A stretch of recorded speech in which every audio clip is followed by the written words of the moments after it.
BJP ಅಭ್ಯರ್ಥಿ ಉಮೇಶ್ ಜಾಧವ್ ಅವರು ಕಳೆದ ಬಾರಿ ಮೋದಿ ಹವಾದಲ್ಲಿ ಗೆದ್ದು ಬಂದಿರೋ ತರ ಈ ಬಾರಿ ಕೂಡ ಮೋದಿ ನಾಮಬಲವನ್ನೇ ನೆಚ್ಚಿಕೊಂಡಿದ್ದಾರೆ ಅಂತ ಕೂಡ ಹೇಳಬಹುದೇನೋ. ಆದರೆ ಅದು ಈ ಬಾರಿ ಈ ಕ್ಷೇತ್ರದಲ್ಲಿ ಬಿಜೆಪಿ ಶಾಸಕರ ಕುಸಿತ ಇದೆ ಅನ್ನೋದು, ಜೊತೆಗೆ ಮೋದಿ ಗಾಳಿ ಕೂಡ ಅಲ್ಲೇನು ಕಂಡು ಬರ್ತಾ ಇಲ್ಲ ಅಂತ ಒಂದಷ್ಟು ಜನ ಹೇಳ್ತಾ ಇದ್ದಾರೆ. ಆದರೆ ಈಗಲೂ ಕರೆ ಮಾಡಿದವರು ಮೋದಿ ಅವ್ರು ನೋಡಿ ಓಟ್ ಹಾಕ್ತೀವಿ ಅಂತ ಹೇಳೋರು ಕೂಡ ಇದ್ದಾರೆ.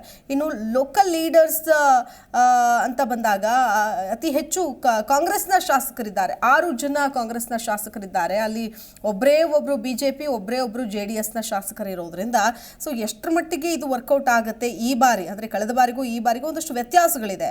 ಸೊ ಈ ನಿಟ್ಟಿನಲ್ಲಿ ಹೇಗಿದು ಇದಾಗುತ್ತೆ ಅಂತಂದರೆ, ಈಗಾಗಲೇ ಇಬ್ಬರು ಕಾಲಿಗೆ ಚಕ್ರ ಕಟ್ಕೊಂಡಿರೋ ಥರ ಸುತ್ತಾ ಇದ್ದಾರೆ, ಪ್ರಚಾರ ಮಾಡ್ತಾ ಇದ್ದಾರೆ, ಜನರ ಮುಂದೆ ಹೋಗ್ತಾ ಇದ್ದಾರೆ.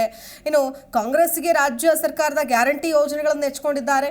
6 ಕ್ಷೇತ್ರದ ಶಾಸಕರ ಬಲ ಇದೆ ಅಂತಿದ್ದಾರೆ. ಪರಿಶಿಷ್ಟ ಸಮುದಾಯ ಮತ್ತು ಅಲ್ಪಸಂಖ್ಯಾತರು ಹೆಚ್ಚಿನ ಸಂಖ್ಯೆಯಲ್ಲಿ ಇರೋದ್ರ ಜೊತೆಗೆ ಖರ್ಗೆ ವರ್ಚಸ್ಸು ಪ್ರಮುಖ ಪಾತ್ರ ವಹಿಸೋ ಸಾಧ್ಯತೆ ಇದೆ ಅನ್ನುವಂಥ ವಿಶ್ಲೇಷಣೆಗಳು ಅಲ್ಲಿ ಕೇಳಿ ಬರ್ತಾ ಇದೆ. ಆದರೆ ಬಿಜೆಪಿ ಅಭ್ಯರ್ಥಿ ಉಮೇಶ್ ಜಾಧವ್ ಅವ್ರಿಗೂ ಕೂಡ ಅಷ್ಟೇ ಪ್ಲಸ್ ಪಾಯಿಂಟ್ಸು ಇದೆ. ಅದ್ರ ಜೊತೆಗೆ ಒಂದಷ್ಟು ಬೇರೆ ಬೇರೆ ಲೆಕ್ಕಾಚಾರಗಳು ಈ ಬಾರಿ ಹೆಂಗೆ ಅನ್ನೋದು ಈಗ ಕಾದು ನೋಡಬೇಕಿದೆ.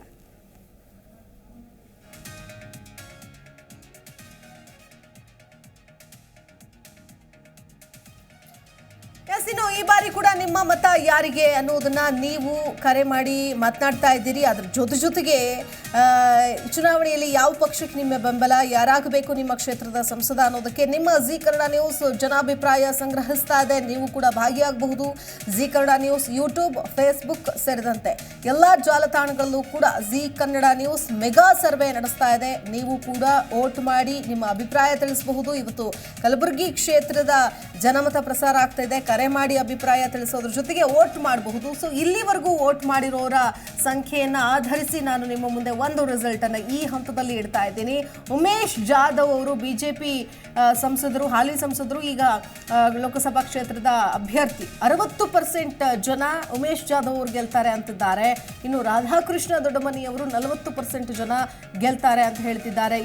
ಇಲ್ಲಿವರೆಗೂ ಕೂಡ 40,000ಕ್ಕೂ ಹೆಚ್ಚು ಮತಗಳು ಆಗಿದೆ ಅನ್ನೋದನ್ನು ಕೂಡ 48,000 ಮತಗಳು ಆಗಿದೆ. ಅಂದರೆ 48,000 ಜನ ವೋಟ್ ಮಾಡಿದ್ದಾರೆ. ಅದರಲ್ಲಿ ನಾವು ಪರ್ಸೆಂಟೇಜ್ ಲೆಕ್ಕ ಹಾಕಿ ನಿಮ್ಮ ಮುಂದೆ ಆ ರಿಸಲ್ಟನ್ನು ಇಡ್ತಾ ಇದ್ದೀವಿ. ಸೊ ಇನ್ನೂ ಸಮಯ ಇದೆ, ಕಾಲಾವಕಾಶ ಇದೆ. ಇವತ್ತು ಇಡೀ ದಿನ ನೀವು ಸೋಷಿಯಲ್ ಮೀಡಿಯಾ ಪ್ಲಾಟ್ಫಾರ್ಮ್ಗಳಿಗೆ ಹೋಗಬಹುದು. ಅಲ್ಲಿ ತೆರಳಿ ನಿಮಗಿಷ್ಟವಾದ ಅಭ್ಯರ್ಥಿಯ ಪರವಾಗಿ ವೋಟ್ ಮಾಡಬಹುದು.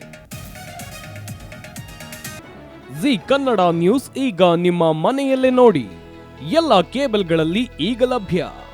ಸನ್ direct 292, Jio TV 1334, U digital 162, city cable 51, GTPL 17, Abhishek cables 821, rock line telecommunication 51, Shri Basaveshwara number 60, Vinayaka digital number 53, in digital number 896ರಲ್ಲಿ. ನಿಮ್ಮಿಷ್ಟದ ಜಿ ಕನ್ನಡ ನ್ಯೂಸ್ ನೋಡಿ ಆನಂದಿಸಿ.